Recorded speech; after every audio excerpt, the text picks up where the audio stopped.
আর্ডম্যান অঞ্চল দিয়ে 4 হাঁকালেন মমিনুল হক সৌরভ। সেই সাথে বাংলাদেশ প্রথমবারের মতো অস্ট্রেলিয়াকে হারালো অস্ট্রেলিয়ার মাটিতে অস্ট্রেলিয়াকে 9 উইকেটে হারিয়ে বাংলাদেশ ইতিহাস রচনা করল। যে কোনো সংস্করণে এটিই বাংলাদেশের এখন ইতিহাসের সবথেকে বড় জয়। টানা 11টি সেশন অস্ট্রেলিয়াকে ডমিনেট করেছে এই টাইগাররা। টেস্টের আগে আলোচনা ছিল বাংলাদেশ এই টেস্ট তৃতীয় দিন নিয়ে যেতে পারবে কি না। টেস্ট র্যাঙ্কিংয়ে অস্ট্রেলিয়ার অবস্থান 1 নম্বরে আর বাংলাদেশ 9-এ। এমন আলোচনা সমীকরণের মধ্যেই অস্ট্রেলিয়াকে 9 উইকেটে হারিয়ে ইতিহাস গড়েছে বাংলাদেশ। ঐতিহাসিক এই জয়ের নায়ক অনেকেই।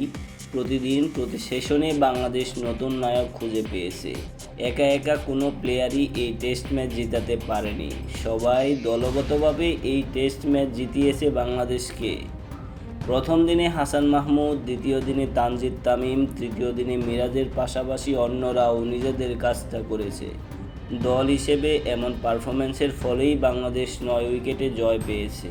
তবে ম্যাচ সেরার পুরস্কার জিতেছেন 9 উইকেট নেওয়া হাসান মাহমুদ। আমরা একবার সংক্ষিপ্ত স্কোরটি দেখে নেই। অস্ট্রেলিয়া প্রথম ইনিংসে এবং দ্বিতীয় ইনিংস মিলিয়ে 198 এবং 284 রান করে, যেখানে গ্রিন 104 এবং স্মিথ 44 রান করেছে দ্বিতীয় ইনিংসে।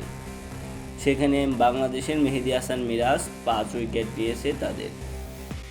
বাংলাদেশের প্রথম ইনিংসে ছিল 426 রান, যেখানে 100 করেছিল তানজিদ হাসান তামিম।